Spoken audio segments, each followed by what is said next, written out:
में शुरुआत करते हैं। ऐसे व्यक्तित्व को यहाँ पर मैं प्रथम वक्ता के रूप में आमंत्रित करता हूँ। निश्चित तौर से ऐसा व्यक्ति जो ऐसा युवा साथी जो हर शब्द को तौल तौल के बोलता है, जिन्होंने अपने आचरण अपने व्यवहार से कुशल वक्ता होने का परिचय दिया है।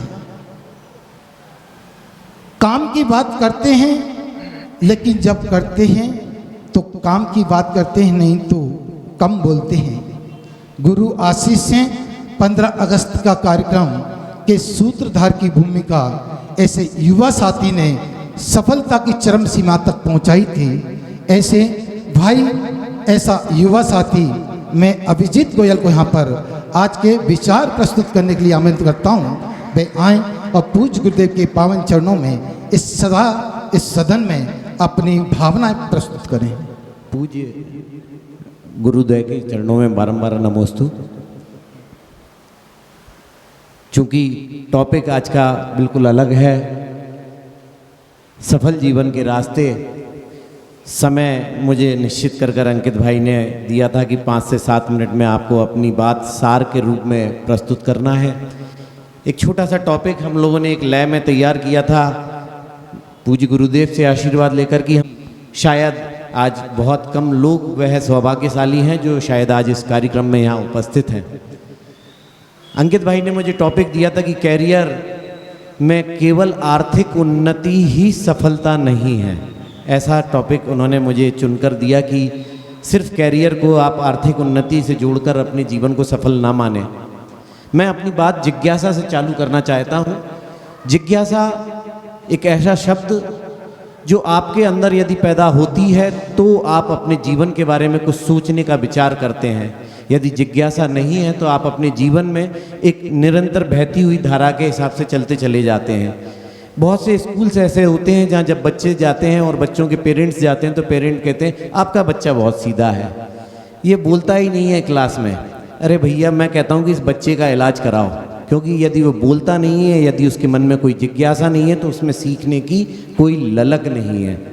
ऐसी ही सीखने की ललक जब भगवान महावीर, जब वो वर्धमान के नाम से जाने जाते थे, 8 वर्ष की उम्र में जब उनको गुरुकुल भेजा गया, जब उन्होंने गुरुजी से एक ही सवाल पूछ लिया कि ये एक सांप निकला था और इसको मारने के लिए जब बच्चे दौड़ गए तो मैंने उस बच्चे को, सांप के बच्चे को उठाकर एक तरफ रख दिया। तो मैंने गलत किया कि सही? ये सवाल 8 साल के वर्धमान के दिमाग में था, यानी एक जिज्ञासा। जब उसको उसका जवाब मिल गया और जब वे बड़े होते चले गए और उन्होंने जब उनके पास जब शादी का प्रस्ताव आया तो उन्होंने कहा कि मैं शादी नहीं करना चाहता और मैं सिर्फ स्वयं कल्याण के रूप में अपने जीवन को जीना चाहता हूँ।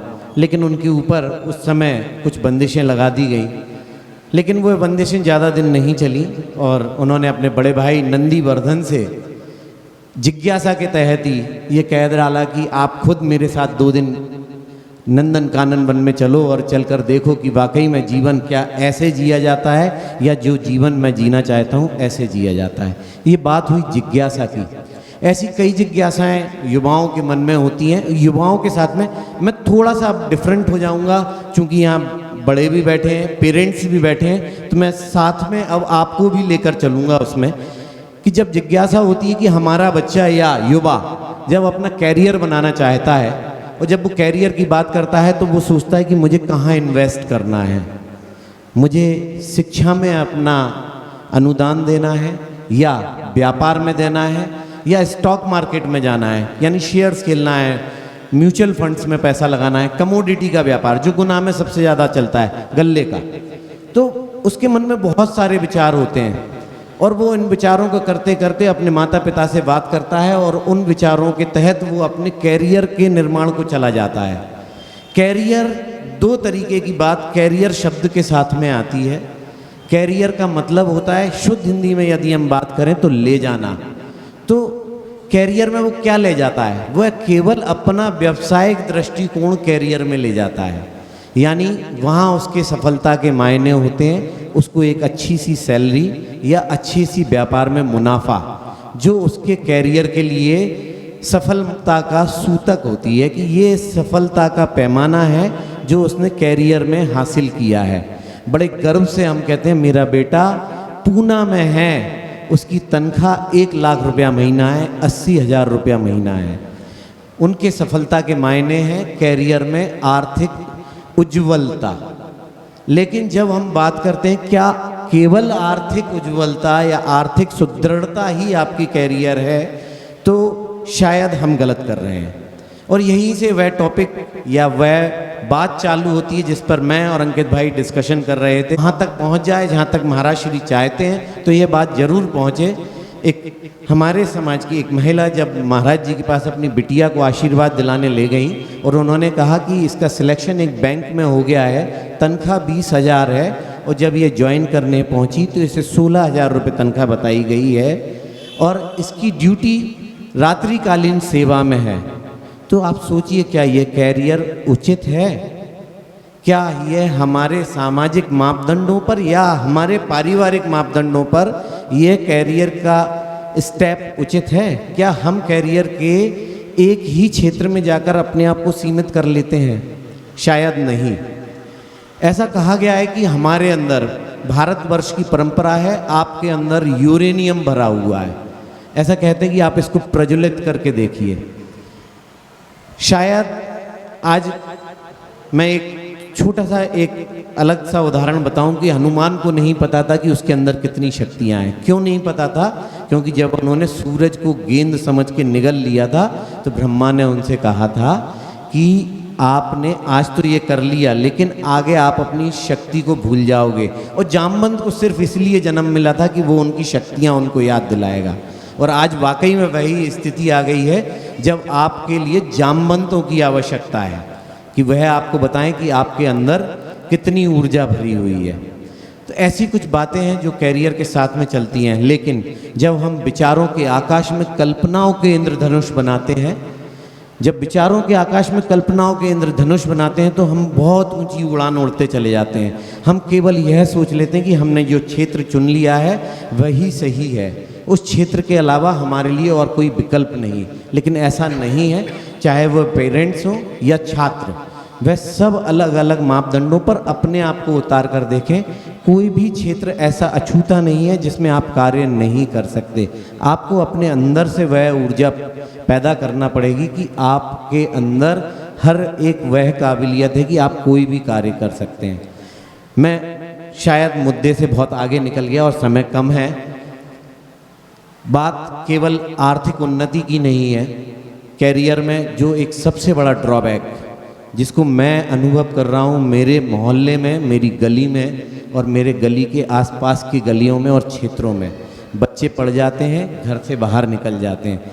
शायद वह ना तो अपने भाई बहनों से निरंतर संपर्क में रहते हैं, ना ही उनसे बात करते हैं। मम्मी पापा से भी शायद 2 मिनट फ़ोन पर चर्चा होती है, आप कैसे हो, बढ़िया, खाना खा लिया, कोई दिक्कत तो नहीं। माँ बाप अगर परेशान भी हैं तो वो उनसे कुछ नहीं कहते, हाँ ठीक है। एक घटना घटी पिछले वर्ष, मैं जहाँ रहता हूँ त्रिमूर्ति कॉलोनी में, उसकी अगली गली में एक सज्जन थे जो सरकारी सर्विस में थे। दोनों माँ बाप यहाँ पर थे और उनके दोनों बेटे जो सर्विस में हैं दोनों बाहर थे। पिता को हार्ट अटैक आया, माताजी ने एक ऑटो बुलाया, बगल में से पड़ोसी को बुलाया, हॉस्पिटल ले गए जहाँ उनको मृत घोषित कर दिया गया। एक बेटा उनके अंतिम संस्कार में भी नहीं आ पाया, एक ही आया। तो सोचिए क्या ये आर्थिक उन्नति है या कैरियर, ये आपके लिए क्या पूर्णता सफलता का द्योतक है? शायद नहीं। मैं इस मंच के माध्यम से यह नहीं कह रहा हूँ कि आप कैरियर मत बनाइए या आगे मत जाइए, लेकिन आप अपने नैतिक, सामाजिक और पारिवारिक मूल्यों को जरूर पूरा कीजिए। आप बिल्कुल जाइए बाहर सर्विस करने, लेकिन अपने माता पिता को साथ लेकर जाइए, उन्हें यहाँ छोड़कर मत जाइए। वह 1500 स्क्वायर फीट के मकान में शान से अकेले दोनों लोग रह रहे हैं। उनको यह नहीं पता है कि अगले दिन सुबह हमारे साथ क्या होने वाला है। उनको यह भी नहीं पता कि यदि रात को आवश्यकता पड़ गई तो बगल का पड़ोसी आकर हमको हॉस्पिटल भी ले जाएगा कि नहीं। ऐसी बहुत सी समस्याएं जो केवल आर्थिक उन्नति में शामिल नहीं है। सफलता का मतलब केवल आर्थिक उन्नति नहीं है। हमारे कुछ सामाजिक कर्तव्य हैं, पारिवारिक कर्तव्य हैं, और सबसे बड़ा कर्तव्य है कि जिस कुल में हमने जन्म लिया है, क्या हम उसमें अपना थोड़ा सा समय दे पा रहे हैं? क्या हम मंदिर भी जा पा रहे हैं? पूजन विधान ये तो सब बहुत इतर चीज़ें हो गई जब आप बड़े शहर में पहुंच गए। केवल मंदिर जाने का धर्म भी बहुत बड़ा है, क्या हम वो भी पूरा कर रहे हैं? शायद बहुत से बच्चे तो शायद ऐसे हैं जिनको आज भक्तांबर भी याद नहीं। इस कोविड काल ने वो सब दिखाया हमको कि जो बच्चे बाहर रहकर कार्य कर रहे थे और उनके माता पिता यहाँ थे तो वीडियो कॉन्फ्रेंस पर रो रहे थे वो, तब शायद उनमें से किसी को पता चला हो कि वाकई में हम सिर्फ पैसा ही कमा रहे हैं, इसके अलावा कुछ नहीं कमा रहे। मैं चूँकि ये विषय बहुत बड़ा है और मैं चाहता हूँ कि इस पर आगे पूरी देशना महाराज श्री की हो, वह हमें आगे आदेशित भी करें और निर्देशित भी करें कि हमें अपना जीवन कैसे जीना है। मैं अपनी वाणी को यहीं विराम देता हूँ।